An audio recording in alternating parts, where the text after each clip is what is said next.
क्या हम लोगों का फोकस होने वाला है उसको हम लोग यहां पे समझते हैं। ठीक है भाई, सबसे पहले दो तीन चीज को हम लोग यहां पे ध्यान देते हैं। आपके सामने मैं कुछ वर्ब्स को हाईलाइट कर रहा हूं, जरा उन वर्ब्स पे हम लोग फोकस करते हैं।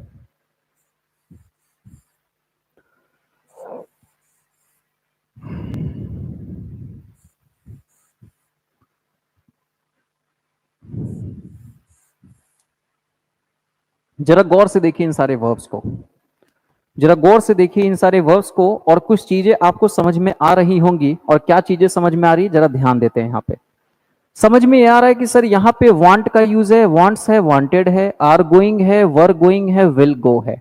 ठीक है, अब कैसे कैसे फंडा चल रहा है, इस फंडा को समझने से पहले एक चीज यहाँ पे फोकस कीजिए। इस वांट की हम बात करते हैं, इस वांट्स की बात करते हैं, इस वांटेड की बात करते हैं, यानी कि तीनों एक तरीके का वर्ब है, उसका अलग अलग फॉर्म्स है। यहाँ पे आर गोइंग की बात करते हैं, वर गोइंग की बात करते हैं दोस्तों, और विल गो की बात करते हैं। वर्ब तो एक ही है, गो, उसके अलग अलग फॉर्मेट का हमने यूज कर रखा है। ठीक है भाई, बात समझ रहे हो सारे लोग। अब आप यहाँ पे फोकस कीजिएगा कि सर वांट हो, वांट्स हो, वांटेड हो, आर गोइंग हो, वर गोइंग हो, या फिर विल गो हो, ये सारे के सारे आपके कैसे हैं। ये सारे के सारे वर्ब्स अगर आप गौर से देखने की कोशिश करेंगे तो इन्हें ही हम एक नाम से जानते हैं जो कि एक्शन वर्ब्स कहलाता है। ठीक है, ये अपने आप में एक्शन वर्ब्स है। इन्हीं एक्शन वर्ब्स को हम एक और नाम से भी जानते हैं जिसे हम मेन वर्ब कहते हैं, और इसी मेन वर्ब को हम एक बहुत अच्छे नाम से जानते हैं जिसे हम कहते हैं फाइनाइट वर्ब। क्या कहते हैं? Finite verb. और इसी टर्मिनोलॉजी को हम लोगों ने पहले समझ रखा है। ठीक है, इसी टर्मिनोलॉजी को हमने पहले भी समझ रखा है कि फाइनाइट वर्ब। अब बात करें फाइनाइट वर्ब की, तो फाइनाइट वर्ब क्या होता है? जो चेंज होता है, जो क्या होता है? चेंज होता है according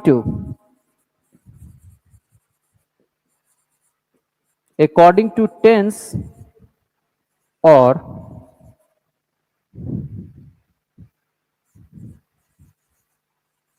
person of the subject. ठीक है, अब यहां पे एक चीज समझने की कोशिश कीजिए। फाइनाइट वर्ब वो होता है जो चेंज होता है अकॉर्डिंग टू टेंस और person of the subject. Person यानी कि सब्जेक्ट का जो पर्सन है, जैसे कि ई आई के अकॉर्डिंग यहाँ पे वंट का, ही के अकॉर्डिंग, शी के अकॉर्डिंग। यहाँ पे दोनों सब्जेक्ट जो है पर्सन के अकॉर्डिंग, यहाँ पे प्लूरल था, यहाँ सिंगुलर बना, यहाँ पास्ट टेंस हुआ। तो आपने देखा कि चेंजेस हो रहे हैं या तो टेंस के अकॉर्डिंग या पर्सन के अकॉर्डिंग, तो इसे हम एक्शन वर्ब या मेन वर्ब या फाइनाइट वर्ब कहते हैं। ठीक है, उसी तरीके से हमने यहाँ पे आर गोइंग को देखा, वर गोइंग को देखा, विल गो को देखा। है तो गो का फॉर्मेट, टेंस के अकॉर्डिंग चेंजेस यहाँ पे करने की हमने कोशिश की, यानी कि पर्सन और टेंस के अकॉर्डिंग जो भी वर्ब चेंज होते हैं उसे इन तीन नामों से हम लोग जानते हैं। ठीक है भाई, यहां तक की तो बात समझ में आ गई, लेकिन कुछ चीजें और हमारे सामने है, उस पर फोकस करते हैं। सर यहां पे आप फोकस कीजिए कि सर टू प्ले का यूज किया गया है। मैं ध्यान देना चाहूंगा आप लोगों का कि सर यहां पे एक चीज हम लोग को फोकस करना है। क्या फोकस करना है? कि सर ये टू प्ले हमारे सामने, to play, to play, to play, to play, to play. आप जरा इस टू प्ले को अगर फोकस करते हैं कि सर ये टू प्ले क्या है, इसमें कोई भी चेंजेस नहीं आ रहा है, इसका मतलब सर हम एक चीज समझने की कोशिश करेंगे। एक्सक्यूज मी, इसका मतलब हम एक चीज समझने की कोशिश करते हैं कि ये टू प्ले में किसी तरह का चेंजेस नहीं आ रहा है, तो ये बेसिकली है क्या? ये टू प्ले में किसी तरह का चेंजेस नहीं आ रहा है, तो ये टू प्ले बेसिकली है क्या? और इसी फॉर्मेट को जनरली हम क्या कहते हैं? नॉन फाइनाइट कहते हैं। इसी फॉर्मेट को नॉन फाइनाइट। अच्छा, फाइनाइट मतलब जो चीजें फाइनाइट है, निश्चित हैं, फिक्स हैं, यानी कि ये फिक्स होते हैं। और नॉन फाइनाइट जो नहीं है, जो फिक्स नहीं है, मतलब जो जैसा है उसमें किसी भी तरह का फिक्सिंग नहीं है, जिस तरीके से है उसी तरीके से, इस पे कोई भी प्रभाव नहीं पड़ता है, चाहे तो मेन वर्ब का कोई भी टेंस हो या सब्जेक्ट कैसा भी हो। नॉन फाइनाइट पे किसी भी तरह का वर्ब का, टेंस का, पर्सन का कोई भी इफेक्ट नहीं पड़ता है, वो एज इट इज जैसे है वैसे ही रहता है। तो हम लोग इसी बात को आगे लेके चलेंगे कि क्या होता है नॉन फाइनाइट और नॉन फाइनाइट क्या है एग्जामिनेशन के लिए। ये आपके एग्जामिनेशन के लिए वेरी वेरी इंपॉर्टेंट पॉइंट है, टॉपिक है, जहां से सबसे ज्यादा क्वेश्चंस पूछे जाते हैं। यहां तक की बातों से जल्दी से रूबरू होइए, फिर आगे की बातों को हम लोग करेंगे। Take your time.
चलिए, यहां तक की बातों को आपने आई थिंक लिख लिया होगा।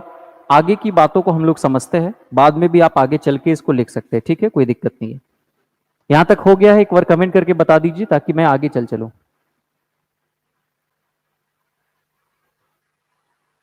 चलिए डन। मौसम कुमारी, मुन्ना राज, चंदन, प्रवीण, पंकज, अजमुल, थोड़ा थोड़ा नेट का प्रॉब्लम होगा बाबू आपका, ठीक है, कोई बफर नहीं है, सब कुछ सही चल रहा है। अब इसी कहानी को हम लोग लेके चलते हैं और समझने की कोशिश करते हैं कि बेसिकली हमारे सामने जो वर्ड है दैट इज नॉन फाइनाइट। ये नॉन फाइनाइट क्या है, इसे एकदम गौर से समझना है, क्योंकि यहां से सबसे ज्यादा आपके एग्जामिनेशन में क्वेश्चंस पूछे जाएंगे। इस बात को हम लोगों को ध्यान में रखना होगा, ठीक है भाई। नॉन फाइनाइट को हम कुछ कैटेगरीज में बांट रहे हैं, उन कैटेगरीज को यहां पे ध्यान से समझने की कोशिश कीजिएगा। सबसे पहला जो हमारा कैटेगरी है नॉन फाइनाइट का, जिसे हम कहते हैं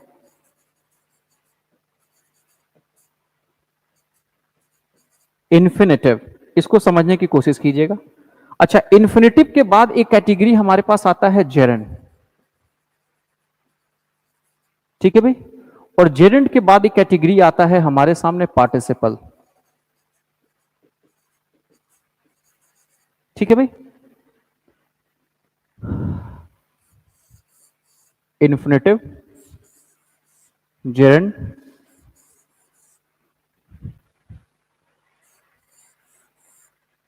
पार्टिसिपल, ठीक है भाई। अब ये चीजें हमारे सामने आ रही है कि क्या इन्फिनेटिव है, क्या जेरेंड है, क्या पार्टिसिपल है, उस पर हम लोग फोकस करने की कोशिश करते हैं। ये तीन अलग अलग कैटेगरीज हैं नॉन फाइनाइट के, ठीक है भाई। और यहां से आपके पूरे एग्जामिनेशन में सबसे ज्यादा क्वेश्चंस पूछे जाएंगे, उस पर हम लोग समझेंगे। सबसे पहले मैं समझता हूं कि इन्फिनेटिव क्या होता है। इन्फिनेटिव हम जनरली कहते हैं किसी भी वर्ब का जो 2+V1 फॉर्म होता है। इन जनरल 2+V1 फॉर्म को हम क्या कहते हैं, इन्फिनेटिव कहते हैं। इस बात को समझने की कोशिश कीजिएगा, जो कि एक सिंपल फॉर्म होता है, ठीक है। ये बहुत ही सिंपल फॉर्म होता है इन्फिनेटिव का। इसी इन्फिनेटिव, यानी अगर आपसे कोई पूछे कि सिंपल इन्फिनेटिव कौन है, तो आप कहेंगे 2+V1। वर्ब में बेस फॉर्म में अगर हमने 2 का यूज कर रखा है तो वो एक सिंपल इन्फिनेटिव है। इसी कहानी में जब हम आगे बढ़ते तो हमारे सामने एक और नाम आता है जिसे हम कहते हैं बेयर इन्फिनेटिव, ठीक है भाई। इस बेयर इन्फिनेटिव को समझते हैं कि सर ये बेयर इन्फिनेटिव क्या होता है। ध्यान दीजिएगा, सारे लोग यहां पे फोकस कीजिएगा, ठीक है भाई। बेयर का मतलब होता है जनरली किसी चीज में किसी चीज को हटा देते हैं। नंगा के सेंस में हम क्या कहते हैं, बेयर इन्फिनेटिव। जैसे अगर कोई नंगे पांव है तो बेयर फुट यूज करते हैं। कोई ऐसा माउंटेन है जिसपे कि बर्फ लगा हुआ था, गर्मी की वजह से वो बर्फ जो है, आइस जो है मेल्ट हो गया, पिघल गया, तो वैसे नंगे माउंटेन को हम लोग बेयर माउंटेन का भी यूज करते हैं। तो जब सिंपल इन्फिनेटिव में से टू को हटा देते हैं, सिंपल इन्फिनेटिव में से टू को रिमूव करते हैं, तो उसे हम कहते हैं बेयर इन्फिनेटिव। यानी कि हमने लिखा तो, सॉरी, हमने यहां पे लिखा मेरे दोस्तों, सब लोग फोकस कीजिएगा, मैंने लिखा 2+V1। लेकिन अब आपने कहा कि सर 2+V1 में से क्या हमें हटाना है, 2+V1 में से क्या हटाना है। तो जैसे ही हम 2 को हटाते हैं तो ये जो सिर्फ वर्ब का फर्स्ट फॉर्म बनता है, ये भी इन्फिनेटिव ही होता है, लेकिन इसे हम क्या कहते हैं, बेयर इन्फिनेटिव कहते हैं। यहां की बात समझ में आ गई। अच्छा, इसी कहानी में आगे चलते हैं, इसी कहानी में आगे चलते हैं और एक और टर्म हमारे सामने आएगा। उस टर्म को थोड़ा सा यहां पे देखने की कोशिश कीजिए, जो मैं यहां पे बताने चाह रहा हूं। एक फॉर्मेट होता है 2+B+ वर्ब का ING फॉर्म, ठीक है। ध्यान से समझने की कोशिश कीजिएगा, जो मैंने यहां पे फॉर्मेट आपके सामने लिखा है उसे समझिए। 2+B+ वर्ब का ING फॉर्म। फिर से आप फोकस करेंगे कि सर 2 के साथ B जो होता है बेसिकली फर्स्ट फॉर्म होता है, और जैसे ही फर्स्ट फॉर्म यहां पे हो गया तो इसे हम एक नाम से जानते हैं, इसे हम एक नाम से जानते हैं। वो नाम मैं आपके सामने लिख के दिखा रहा हूं, जिसे कहते हैं प्रोग्रेसिव, जिसे हम कहते हैं प्रोग्रेसिव। प्रोग्रेसिव का मतलब जो काम अभी प्रोग्रेस में है उसके लिए हम यूज करते हैं 2+B+ वर्ब का ING फॉर्म। ये भी अपने आप में इन्फिनेटिव के कैटेगरी में ही आता है। इन चीजों को समझने की कोशिश करेंगे, ठीक है भाई। और इसी इन्फिनेटिव की कैटेगरी में एक और फॉर्मेट हमारे सामने आ रहा है जिसे हम लिखना चाहते हैं two plus have plus verb का थर्ड फॉर्म।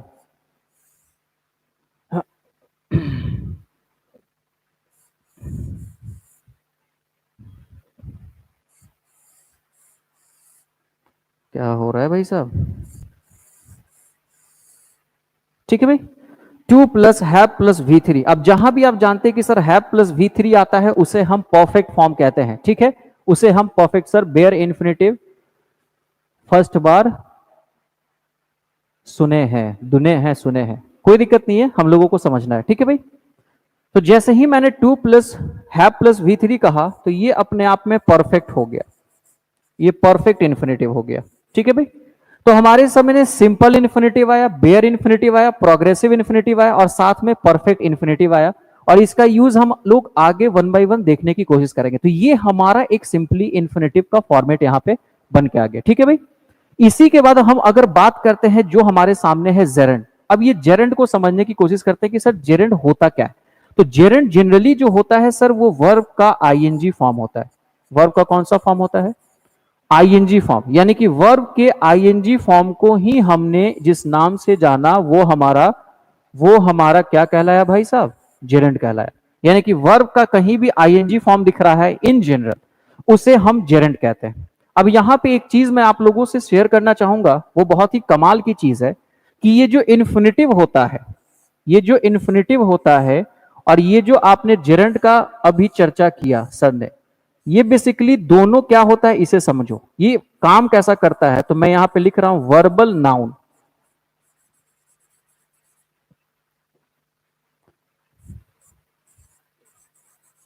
ठीक है भाई, मैंने एक टर्म लिखा वर्बल नाउन।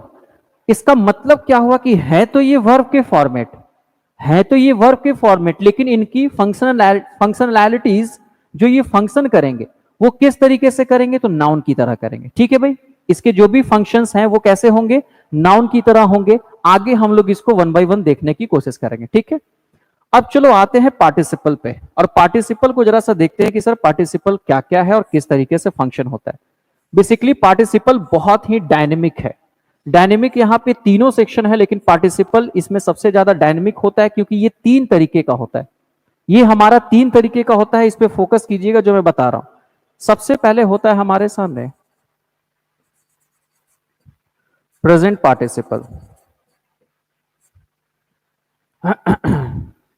दूसरा होता है हमारे सामने पास्ट पार्टिसिपल। ठीक है भाई साहब, और तीसरा जो होता है perfect participle.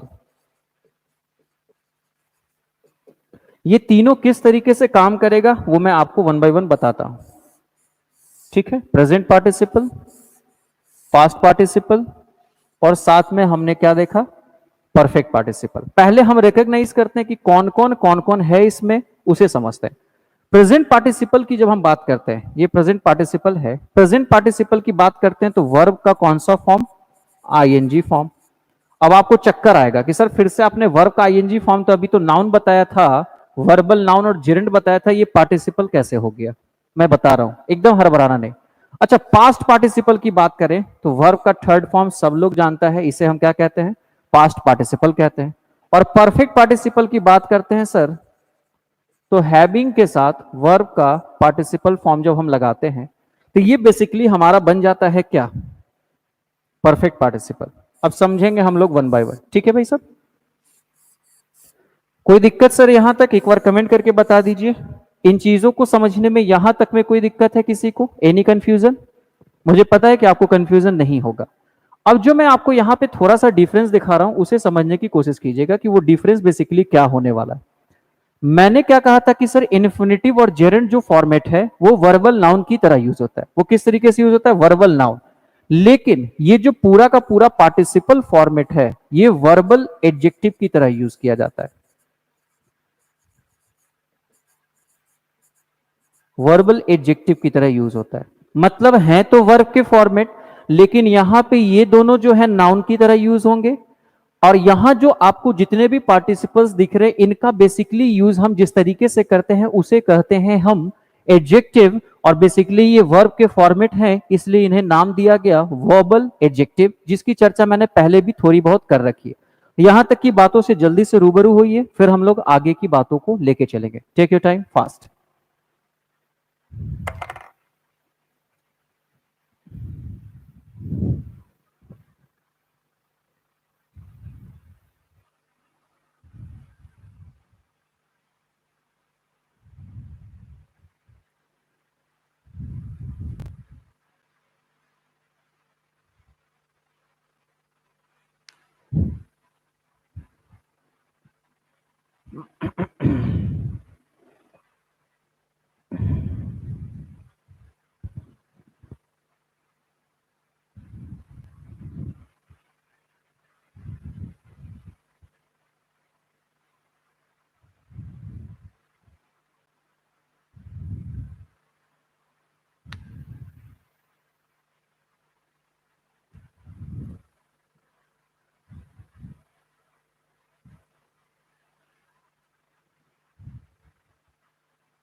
Munna Raj, class का टाइमिंग यही रहेगा सर?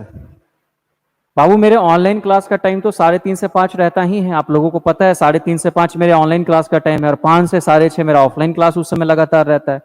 तो वो 3 से 5 के बीच में ही रहेगा। वो मैं टेलीग्राम पे आपको अपडेट कर दूंगा, 3 से 5 के बीच में ही रहेगा ऑनलाइन क्लास। चलिए यहां तक हो गया, इसके आगे बढ़ते हैं, कोई दिक्कत नहीं। लिख लिए सारे लोग? एक बार कमेंट कर दो। ठीक है, डन डन। मौसम कुमारी डल। अजीमुल कह रहे हैं सर इतना अच्छा पढ़ा रहे हैं तो डाउट कैसे हो सकता है? गजब बात है अजीमुल। चलो पढ़ते चलिए, आप लोग बहुत अच्छे से रहिए, ठीक है। अनामिका डन, मुन्ना डन, चलो ठीक, ओके। अब जैसे ही हम आगे चलते हैं, कुछ एग्जाम्पल से समझते हैं। कुछ एग्जाम्पल्स मैं आप लोगों के साथ ले रहा हूं, ध्यान से देखिएगा।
आपके सामने मैंने कुछ सेंटेंसेस लिखे हैं। आपके सामने मैंने कुछ सेंटेंसेस लिखे हैं, जरा सा एक बार गौर फरमाइए और चीजों को समझने की कोशिश कीजिए। मैं आपको टाइम दे रहा हूं और इस पे सोचिए कि क्या इसमें कैसे है, क्योंकि बहुत सारी चीजों को आपने पढ़ रखा है, आपने सब्जेक्ट जान रखा है, आपने वर्ब जान रखा है, आपने टेंस जान रखा है। तो आप थोड़ा सा सोचने की कोशिश कीजिए, फिर हम लोग इस पे आगे करके बात करते हैं, ठीक है भाई? फास्ट।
चलिए आइए समझते हैं कि यहाँ पे क्या और कैसे चीजों को मैं समझाना चाह रहा हूँ। ठीक है भाई, सारे लोग फोकस कीजिएगा। सबसे पहले मैं चीजों को उसी तरीके से अंडरलाइन करता हूं और यहाँ पे देखता हूं कि क्या है। ठीक है भाई, आप एक फोकस करेंगे रनिंग पे, समझने की कोशिश कीजिएगा। आप एक फोकस करेंगे डांसिंग पे। अच्छा, इसके बाद आप फोकस करेंगे इज डांसिंग। यहां पे मैंने कहा डांसिंग का यूज, यहां पे टॉकिंग, टॉकिंग, टॉकिंग। ठीक है, हम लोग वन बाय वन देखते हैं। सबसे पहले एक चीज समझने की कोशिश करते हैं, वो चीज क्या है, जरा यहां फोकस करना। इन जनरल मैंने बताया था कि कोई भी नाउन होता है तो नाउन को बेसिकली हम कुछ तरीके से यूज करते हैं। नाउन को जब यूज करने की बात आई थी तो मैंने कहा था कि सर इसका यूज हम सब्जेक्ट की तरह भी कर सकते हैं। इसी में आगे जब कहानी चला तो हमने कहा था कि सर इसका यूज हम ऑब्जेक्ट की तरह भी कर सकते हैं। जरूरत पड़ने पे मैंने कहा था कि सर इसका यूज हम कॉम्प्लीमेंट की तरह भी कर सकते हैं। ऑब्जेक्ट में अलग अलग तरीके का ऑब्जेक्ट होता है, एक वर्ब का ऑब्जेक्ट होता है, एक मैंने बताया था प्रेपोजिशन का ऑब्जेक्ट होता है। ये सारी बातें डिस्कशन का पहले से मैंने बता रखा है, तो अभी इस पे डिस्कशन नहीं करना। ये सारे नाउन के यूजेस हैं। ठीक है भाई, अब हम लोग चीजों को समझते हैं। कमेंट करना छोड़ दीजिए अनामिका, मैं यहाँ पे फोकस कर रहा हूं, पहले उस पर समझते हैं। ठीक है, जैसे ही मैंने कहा सर रनिंग की अगर हम बात करते हैं तो रनिंग देखने में जो वर्ब का आईएनजी फॉर्म लग रहा है, मैंने कहा था कि अभी हमारे सामने जो ऊपर हमने पढ़ा था, जरा सा मैं आपको रिकॉल करवाना चाहता हूं। ठीक है भाई, आपने जो ऊपर पढ़ा था उसमें एक चीज मैंने बताया कि सर ये जो वर्ब का जो आईएनजी फॉर्म है, अगर ये नाउन की तरह काम करे, ये नाउन की तरह काम करे तो इसे हम जेरेंट कहते हैं। लेकिन अगर यही वर्ब प्लस आईएनजी एडजेक्टिव की तरह काम करे तो इसे हम पार्टिसिपल कहते हैं। ठीक है भाई, अच्छा नाउन की तरह काम करने का मतलब हुआ क्या, जो मैंने अभी बताया। मैंने कहा कि अगर नाउन की तरह काम करने का मतलब क्या हुआ, तो आप सीधा बोलेंगे नाउन या तो सब्जेक्ट बनेगा, ऑब्जेक्ट बनेगा, या तो कॉम्प्लीमेंट बनेगा। हम जब फोकस करते हैं यहां पे तो इस वर्ब के पहले, इस वर्ब के पहले हमें ये जो रनिंग दिख रहा है, बेसिकली यहां पे ये नाउन की तरह इसकी फंक्शनैलिटीज है। ये फंक्शन इस तरीके से काम कर रहा है। ठीक है भाई, अब जब नाउन है तो नाउन का काम देख लो यहां पे क्या है, तो ये यहां पे सब्जेक्ट की तरह है। फंक्शनैलिटीज पे फोकस करना होगा, किस तरीके से इसके फंक्शंस हो रहे हैं। तो आपने देखा कि सर यहां पे नाउन है, सब्जेक्ट की तरह काम कर रहा है, आईएनजी फॉर्म, तो कायदे से इसको हम क्या कह सकते हैं, तो जेरेंट कह सकते हैं।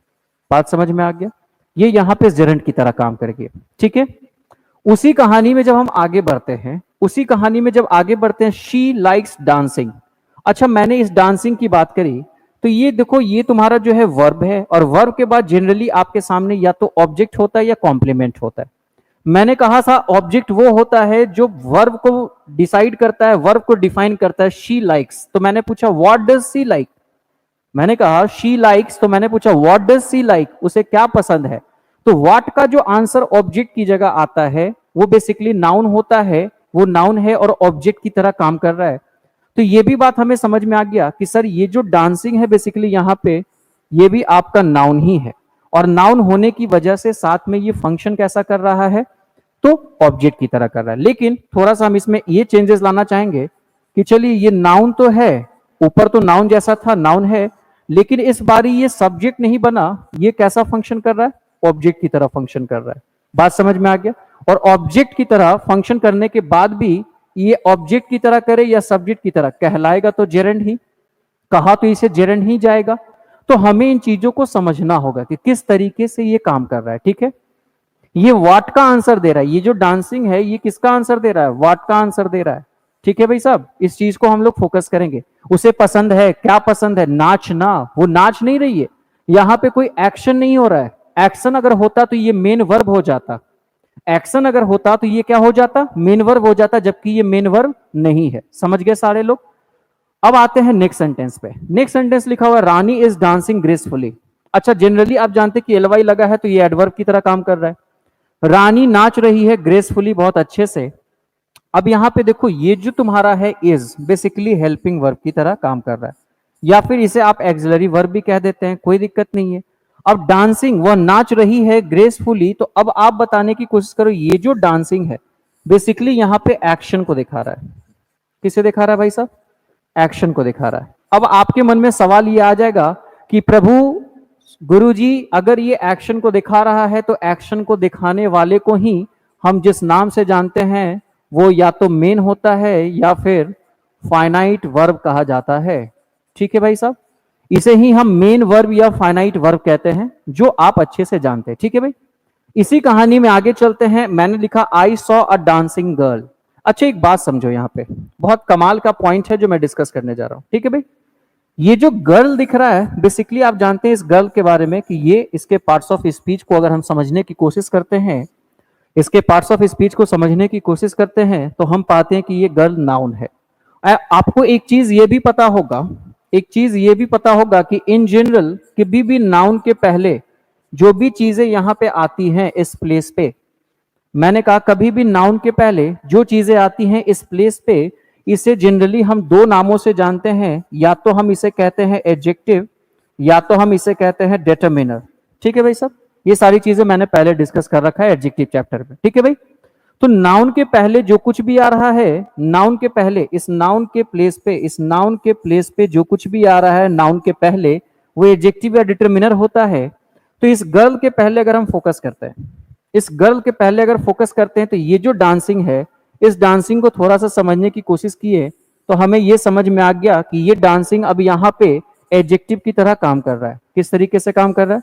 एडजेक्टिव। और जैसे ही आईएनजी एडजेक्टिव बना तो इसे हम क्या कहेंगे? पार्टिसिपल। और पार्टिसिपल में भी कैसा? तो पार्टिसिपल में भी प्रेजेंट। ठीक है, जो कि अभी हमने जाना था। तो इसे हम प्रेजेंट पार्टिसिपल कह दिए, क्योंकि मैंने देखा एक लड़की, वो कैसी लड़की? नाचती हुई लड़की को। तो इस गर्ल को मॉडिफाई करने के लिए आईएनजी आया। यहां पे ये आईएनजी एक्शन को दिखा रहा था, यहां पे ये आईएनजी नाउन बना ऑब्जेक्ट, यहां पे ये आईएनजी क्या बना? सब्जेक्ट बना। तो कितनी कमाल की चीजें हैं जो हम लोग मॉनिटर नहीं करते, और एग्जामिनेशन में यहीं से हम लोग फंस जाते हैं। बहुत बार ऐसा होता है कि न्यूज़पेपर पढ़ के हमें समझ में नहीं आता है, नॉवेल्स पढ़ के समझ में नहीं आता है, कॉम्प्रीहेंशन नहीं बनता है, क्लोज टेस्ट नहीं बनता है। ये सारे बेसिक रीजन है नहीं बनने के या नहीं समझ में आने के। ठीक है भाई, आते हैं नेक्स्ट सेंटेंस पे। नेक्स्ट सेंटेंस हमारे सामने, जरा उसे ध्यान से देखने की कोशिश कीजिए। एक चीज हम आपको ध्यान दिलाना चाहेंगे, यहां पे अवॉइड्स है, यहां पे अवॉइड है, और यहां पे अवॉइडेड है। मतलब ये तीनों तो आप जान चुके हैं कि सब्जेक्ट के नंबर, पर्सन या टेंस के अकॉर्डिंग चेंज हो रहा है, तो मेन वर्ब है। ये सारे के सारे मेन वर्ब हैं, ये चीज समझ में आ गया, यानी कि इसे हम फाइनाइट वर्ब कह सकते हैं। ठीक है भाई सब, चलिए मैं थोड़ा सा ऐसे कर लेता हूं कि इधर स्पेस बनाने के लिए। हाँ ठीक, मैंने कहा कि ये जो है अवॉइड का जितना फॉर्मेट दिख रहा है, बेसिकली ये पर्सन और टेंस के अकॉर्डिंग चेंज हो रहा है, तो इसे हम एक नाम से जाने, दैट इज फाइनाइट। ठीक है भाई साहब, फाइनाइट वर्ब है ये। चलो यहां तक कोई दिक्कत नहीं। अच्छा, फाइनाइट वर्ब के बाद जरा देखते हैं क्या है। Rajan avoids talking to her. Rajan avoid करता है बात करना उससे, यहां पे टॉकिंग का यूज किया गया है। I avoid talking to her, मैं उससे बात करना अवॉइड करता हूं।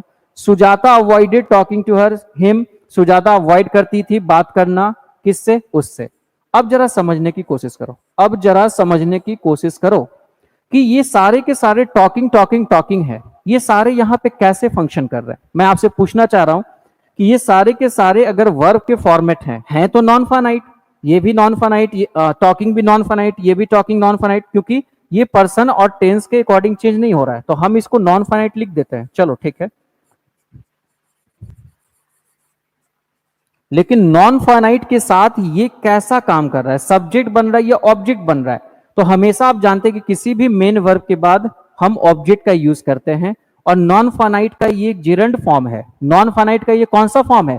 जेरंड फॉर्म है। ठीक है भाई साहब, अगर ये जेरंड फॉर्म नहीं होके पार्टिसिपल फॉर्म होता, जैसा कि यहां पे डांसिंग में दिखा था, आईएनजी गर्ल को मॉडिफाई कर रहा था, तो वैसे कंडीशन में हम इसे एडजेक्टिव कहते हैं। ठीक है भाई साहब, और प्रेजेंट पार्टिसिपल कहते हैं। लेकिन इस तीनों टॉकिंग के केस में ये जेरेंट की तरह काम कर रहा है। कैसा काम कर रहा है?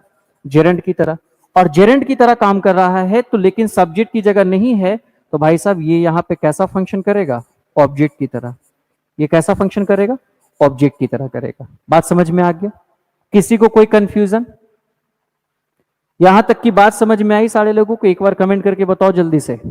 बहुत ही डीप नॉलेज चल रहा है, सिलेबस एंड की हो रहे हैं, आपके पास दो चैप्टर्स मेनली बचे हुए हैं आपके पार्ट्स ऑफ स्पीच के। एक जो मैंने कहा कि आपका वर्ब है, तो वर्ब में वर्ब एडवांस वर्ब चल रहा है, और इसके बाद एडवर्ब होगा। एनी कंफ्यूजन किसी को भी?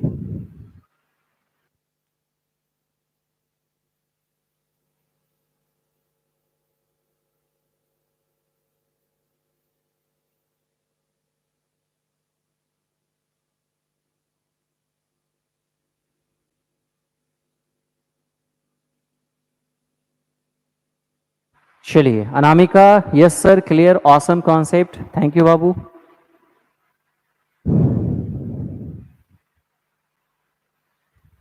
सर रानी वाला नहीं आया, अंजलि कह रही है रानी वाला नहीं आया, कहाँ रानी वाला? भाई साहब रानी इज डांसिंग, रानी नाच रही है, आई एम टीचिंग, मैं पढ़ा रहा हूं, इसमें क्या है? मुन्ना कह रहे हैं क्लिस्टर क्लियर। मैंने कहा रानी इज डांसिंग, तो डांस करना एक एक्शन है, एक क्रिया को दिखा रहा है। आई एम रनिंग, मैं दौड़ रहा हूं, आई एम टीचिंग, मैं पढ़ा रहा हूं, आई एम डांसिंग, बादल सरकार सर इज डांसिंग। तो ये सारा चीज तो समझ में आ रही है, एक्शन की बात है, क्लियर है? चलिए बहुत अच्छा, मौसम कुमारी शानदार कॉन्सेप्ट सर। चलो ठीक है, इसमें कोई बड़ी बात नहीं है, कोई रॉकेट साइंस नहीं है, तो सिंपल सा सेंटेंस है। मैंने कहा वो क्या कर रहा है, तो वो खा रहा है, ही इज ईटिंग। ठीक है भाई। चलिए इसी कहानी में एक बात, थोड़ा सा एक पॉइंट हमेशा माइंड में रखिएगा कि नॉन फाइनाइट हमेशा फाइनाइट वर्ब के बाद आता है यदि वो ऑब्जेक्ट की तरह काम करे। इस पॉइंट को नोट करके लिख लीजिएगा। मैं फिर से बोल रहा हूं कि नॉन फाइनाइट हमेशा फाइनाइट के बाद ही आता है जब वो ऑब्जेक्ट की तरह काम करे। नॉन फाइनाइट, ये जितने देख रहे हो, ये non finite non finite non finite आता है हमेशा किसके बाद? तो फाइनाइट वर्ब के बाद, जब वो क्या काम करे? तो ऑब्जेक्ट की तरह काम करे। क्लियर है भाई यहां तक? चलिए अब इसी कहानी में हम लोग आगे थोड़ा सा समझते हैं कि सिलसिले बार से कि आखिरकार हमारा वो सिलसिला क्या है। सिलसिले मुलाकातों के ना छोड़िएगा, ठीक है भाई एकदम सिलसिला बना के रखते हैं। मैंने अब यहां पे जो चीजों को समझना है वो क्या है, जरा सा ध्यान दो। तीन सेक्शन हमने डिसाइड किया, उसमें से अब हमारा पहला सेक्शन जो है वो इन्फिनेटिव का है।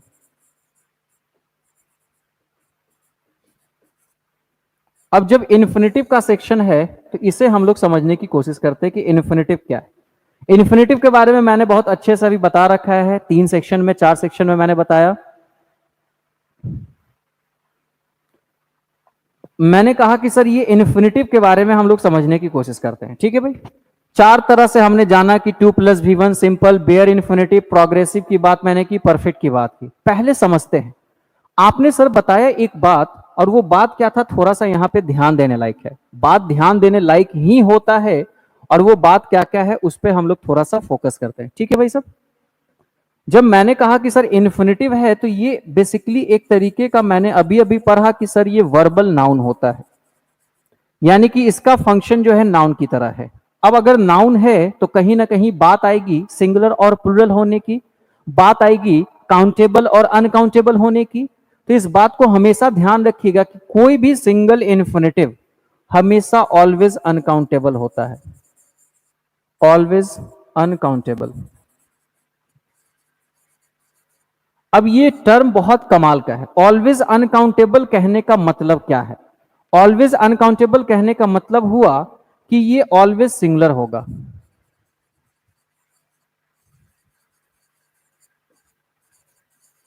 ये ऑलवेज क्या होगा? सिंगुलर होगा। अब जब ये ऑलवेज अगर आपके सामने सिंगुलर दिख रहा है, अगर ये ऑलवेज आपके सामने सिंगुलर दिख रहा है, तो एक बात हमेशा याद रखिए कि मैंने पढ़ाया है कि कोई भी नाउन, कोई भी सब्जेक्ट तुम्हारा अगर सिंगुलर है, तो आने वाला वर्ब जो होगा वो कैसा वर्ब होगा? तो भाई साहब सारा खेल तो वर्ब का होता है, तो वो हमेशा अपने साथ सिंगुलर वर्ब लेगा। ये तीन बहुत मेजर पॉइंट्स यहां से निकल के आए कि इन्फिनेटिव के साथ हम क्या क्या माजरा करेंगे। तो ये तीनों चीजों को समझना है कि वर्बल नाउन है, हमेशा इसका नेचर होता है अनकाउंटेबल होना, अनकाउंटेबल होने की वजह से ये सिंगुलर बना, और सिंगुलर होने की वजह से ये अपने साथ कैसा वर्ब लिया? सिंगुलर वर्ब लिया। ये माइंड में आपके हमेशा होना चाहिए, ठीक है भाई साहब। यहां तक किसी को कोई दिक्कत? अगर किसी ने कहा कि सर ये जो इन्फिनेटिव है, अगर किसी ने कहा कि ये इन्फिनेटिव सर प्लुरल हो गया, तो भाई साहब समझ जाना उस दिन दुनिया का अंत हो गया। ये इन्फिनेटिव अगर प्लुरल हो गया तो उस दिन समझ जाना कि दुनिया का अंत हो गया। और इन जनरल अगर प्लुरल नहीं है तो इसके साथ कभी भी हम प्लुरल वर्ब का यूज नहीं करेंगे, कतई नहीं करेंगे। सरासर ये एक क्राइम है, अपराध है, और इस अपराध को बिल्कुल भी मत कीजिएगा, ठीक है। मैं कुछ एग्जांपल्स देता हूं, उससे हम लोग समझने की कोशिश करेंगे। अच्छा नाउन है तो आप जान ही रहे हैं, सब्जेक्ट ऑब्जेक्ट तो बनेगा ही बनेगा।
कुछ सेंटेंसेस मैंने आपके सामने लिखे हैं, इन सेंटेंसेस पे जरा सा गौर फरमाइए और सोचने की कोशिश कीजिए कि कहां क्या हो रहा है। ठीक है भाई?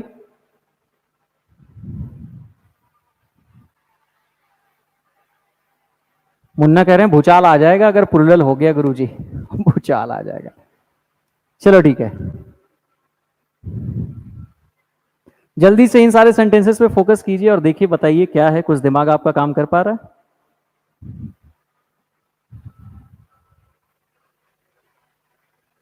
फोकस कीजिए सारे लोग।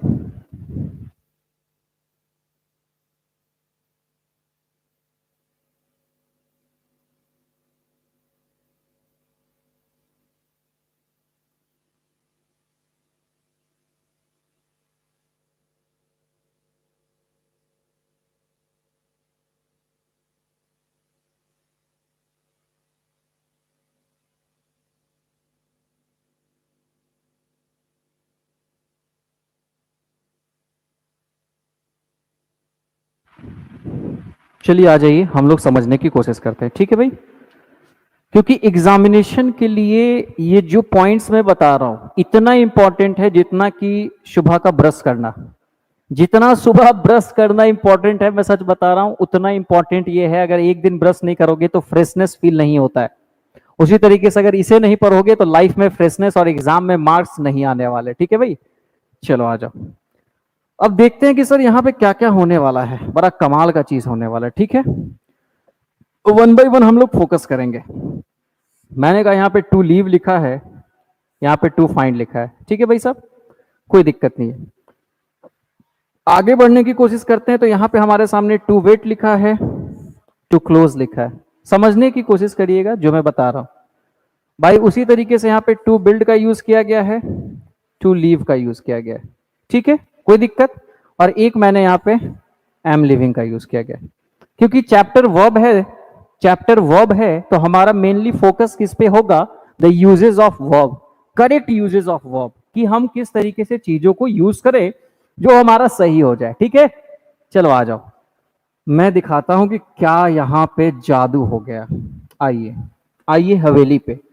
सबसे पहले एक बात समझने की कोशिश कीजिए कि सर ये जैसे ही आपने टू लिव लिखा और टू फाइंड लिखा, आप जान चुके हैं कि ये अपने आप में इन्फिनेटिव है और वर्ब के पहले टू लिव पीसफुली। समझने की कोशिश करना, ये पीसफुली तो अपने आप में क्या है? पीसफुली अपने आप में क्या कर रहा है? मॉडिफाई कर रहा है। ठीक है, टू लिव पीसफुली, तो इसमें जो मेन सब्जेक्ट का पार्ट है वो तुम्हारा यही टू लिव है या फिर टू फाइंड है, जिसे मैंने कहा सब्जेक्ट। और जैसे ही मैंने कहा था कि सब्जेक्ट होगा तो ये बेसिकली सिंगुलर होगा। क्या होगा? सिंगुलर होगा। दिमाग ये भी लगा सकते हैं कि सर दो इन्फिनेटिव को ऐड कर दें तो क्या होगा? ये दो इन्फिनेटिव वाला केस मैंने सब्जेक्ट वर्ब अग्रीमेंट यानी कि सिंटेक्स चैप्टर में पढ़ा रखा है, आप जाके वहां देख लेना, वहां पे प्लूरल हो जाता है। ठीक है, मैंने कहा टू लिव पीसफुली मतलब शांतिपूर्वक रहना इज नॉट इजी, आसान नहीं है। शांतिपूर्वक क्या करना? तो रहना, ये अपने आप में इन्फिनेटिव था, सब्जेक्ट है, सिंगुलर है, इस कारण से हमने जो वर्ब यूज किया the verb should be singular. Okay, next sentence पे आते हैं। To find fault is very easy, गलती निकालना बहुत आसान है। गलती निकालना बहुत आसान है भाई साहब। तो मैंने यहां पे देख लो टू फाइंड को सिंगुलर बनाया है, ये सिंगुलर है इसलिए we use a singular verb. Okay, got my point? Now move on the next sentence that is I wish to wait there. अच्छा, I wish to wait there में simple सी बात समझने की कोशिश कीजिए। यहां पे ये जो विश है बेसिकली आपका मेन वर्ब है जिसे फाइनाइट वर्ब कहते हैं। डिसाइडेड में भी ये आपका मेन वर्ब है जिसे हम फाइनाइट वर्ब कहते हैं। और अभी अभी हमने जाना कि मेन वर्ब या फाइनाइट वर्ब के बाद, मेन वर्ब या फाइनाइट वर्ब के बाद अगर इन्फिनेटिव आता है तो वो बेसिकली ऑब्जेक्ट होता है। वो बेसिकली कैसा काम करता है? ऑब्जेक्ट काम करता है उस फाइनाइट वर्ब का। तो ये टू वेट और टू क्लोज बेसिकली ये फंक्शन किया object of the verb,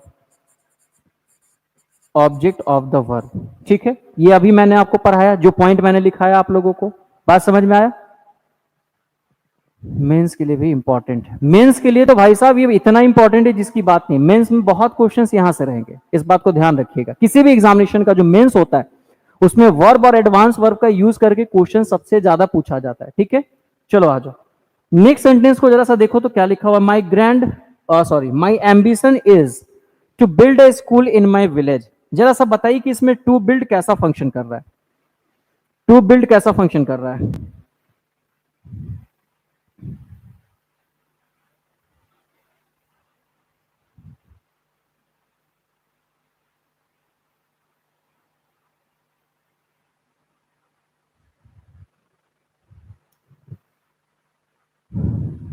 Munna कह रहे हैं ऑब्जेक्ट। ठीक है भाई, मान लेते हैं, आपकी बातों को मान लेते हैं। Object of the verb, Anjali object of the verb, Chandan object of the verb, Mehtab object of the verb, Azimul object of the verb. कमाल की बात है, आप लोग बहुत अच्छे से समझ रहे हैं। लेकिन मैंने आपको एक बात बताया था कि अगर कोई इन्फिनेटिव दिख रहा है और वो फाइनाइट वर्ब के बाद हो, मैंने कहा कि यदि कोई इन्फिनेटिव दिख रहा है और वो फाइनाइट वर्ब के बाद हो, ठीक है भाई साहब, और फाइनाइट वर्ब में एक्शन वर्ब होना चाहिए। ठीक है, यहां पे एक्शन वर्ब नहीं है। सबसे पहले एक चीज समझने की कोशिश करो कि मैंने इस बारे में बता रखा था, लिंकिंग वर्ब के बारे में, कॉम्प्लीमेंट के बारे में मैंने बता रखा था। ऑब्जेक्ट वो होता है जो वर्ब को मॉडिफाई या वर्ब से होके गुजर रहा है या वर्ब का इफेक्ट उस ऑब्जेक्ट पे दिखता हो। मेरा एम्बिशन है to build a school in my village, एक स्कूल बनाना अपने गांव में। क्या है? कोई एक्शन नहीं है, आपका एम्बिशन है। और इसी एम्बिशन को ये डिसाइड कर रहा है, जस्टिफाई कर रहा है। तो आप जानते हैं कि जब कभी भी सब्जेक्ट को कोई वर्ड या कोई फ्रेज जस्टिफाई करता है तो वैसे कंडीशन में वो वर्ड, वो सब्जेक्ट या फिर वो वर्ब का ही फॉर्म क्यों नहीं हो इन्फिनेटिव का, वो बेसिकली अब ऑब्जेक्ट नहीं रह के क्या हो जाता है? कॉम्प्लीमेंट हो जाता है। नॉन फाइनाइट तो है, लेकिन यहां पे इस टू बिल्ड को हम दो बात कर रहे थे। कुछ लोगों का कहना था कि सर ये ऑब्जेक्ट है, कुछ लोगों का नहीं, सब लोगों का कहना था। और कुछ जो बुद्धिजीवी लोग होंगे जिन्होंने पढ़ा होगा चीजों को अच्छे से, वो कॉम्प्लीमेंट भी कहेंगे। तो ऑब्जेक्ट और कॉम्प्लीमेंट का डिफरेंसेस मैंने पहले भी डिसाइड करके रखा है, बता रखा है, ऑलरेडी डिस्कस करा है मैंने पिछले चैप्टर्स में कि ऑब्जेक्ट होगा तो वर्ब का इफेक्ट दिखेगा और सब्जेक्ट के बारे में इंफॉर्मेशन दे रहा होगा, that is known as complement. तो यहां पे ये ऑब्जेक्ट की तरह नहीं काम कर रहा है, कॉम्प्लीमेंट की तरह काम कर रहा है। इसे एक छोटे से एग्जांपल से मैं आपको समझाता हूं। व्हेन आई से सी लाइक्स पिज्जा, ठीक है भाई, और मैंने कहा सी इज अ नर्स। अब आपके हिसाब से तो पिज्जा और नर्स दोनों के दोनों ऑब्जेक्ट होने चाहिए क्योंकि वर्ब के बाद है।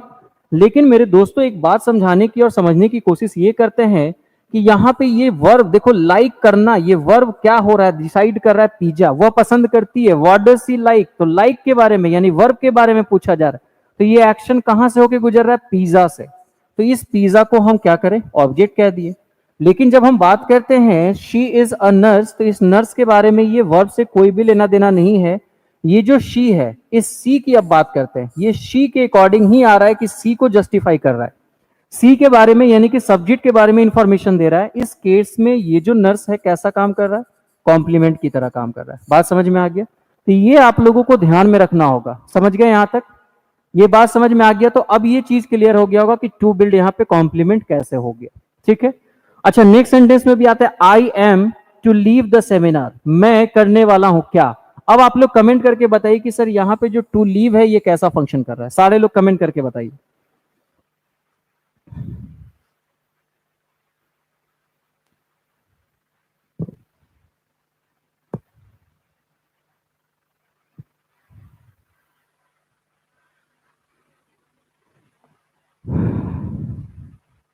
चलिए आ जाइए, मैं बताता हूं। सबसे पहले एक्शन तो हो नहीं रहा है यहां पे, ठीक है। अब एक्शन नहीं हो रहा है तो ये तो समझ में आ गया कि ये ऑब्जेक्ट नहीं है, ठीक है, क्योंकि इसका इफेक्ट नहीं दिख रहा है। आई एम, मैं क्या होने वाला हूं, सेमिनार को छोड़ने वाला हूं। अब मैं सेमिनार से जाने वाला हूं, ठीक है भाई। ठीक है, अनामिका ने कॉम्प्लीमेंट कहा, लेकिन एक बात समझने की कोशिश करना, यहां जो ये कॉम्प्लीमेंट था ये सब्जेक्ट कॉम्प्लीमेंट था। कैसा कॉम्प्लीमेंट था, सब्जेक्ट कॉम्प्लीमेंट, क्योंकि इसने सब्जेक्ट के बारे में कॉम्प्लीमेंट दिया। यहां पे ये जो नर्स थी ये भी सब्जेक्ट कॉम्प्लीमेंट था, क्योंकि ये सब्जेक्ट के बारे में बता रहा है कि शी इज अ नर्स। लेकिन मैंने कहा आई एम, मैं क्या करने वाला हूं, तो ये मेरे बारे में तो बता रहा है। लेकिन यहां पे एक बात समझने की कोशिश कीजिए कि वर्ब के कारण यहां पे ये जो हो गया, कॉम्प्लीमेंट तो हुआ, लेकिन कॉम्प्लीमेंट किसका, of the verb, complement of the verb का यूज हुआ है। इसको ध्यान से समझ लीजिएगा, ठीक है। लेकिन उसी जगह पे यहां पे ये देखो लिविंग का जो यूज है, तो ये लिविंग क्या है, ये कॉन्टिन्यूअस एक्शन है। ये कॉन्टिन्यूअस क्या है, एक्शन है। बात समझने की कोशिश कीजिए। मैंने कहा I am living the seminar, मैं सेमिनार छोड़ रहा हूं, मतलब आप निकल रहे हैं, ये कॉन्टिन्यूड एक्शन है। और कॉन्टिन्यूड एक्शन होने की वजह से ये क्या है, तो फाइनाइट वर्ब है। एफ वी का मतलब फाइनाइट वर्ब। लेकिन यहां पे ये क्या था, कॉम्प्लीमेंट था, I am to leave infinitive भी था, ये अबाउट टू हैपन, मैं सेमिनार छोड़ने वाला हूं। जैसे I am to leave the seminar, तो ये अभी होने वाला है और ये कॉन्टिन्यूड एक्शन है। बात समझ में आ गया? इस चीज को हम लोगों को ध्यान में रखना है। तो आई थिंक यहां तक की बातें आप लोगों को बहुत अच्छे से समझ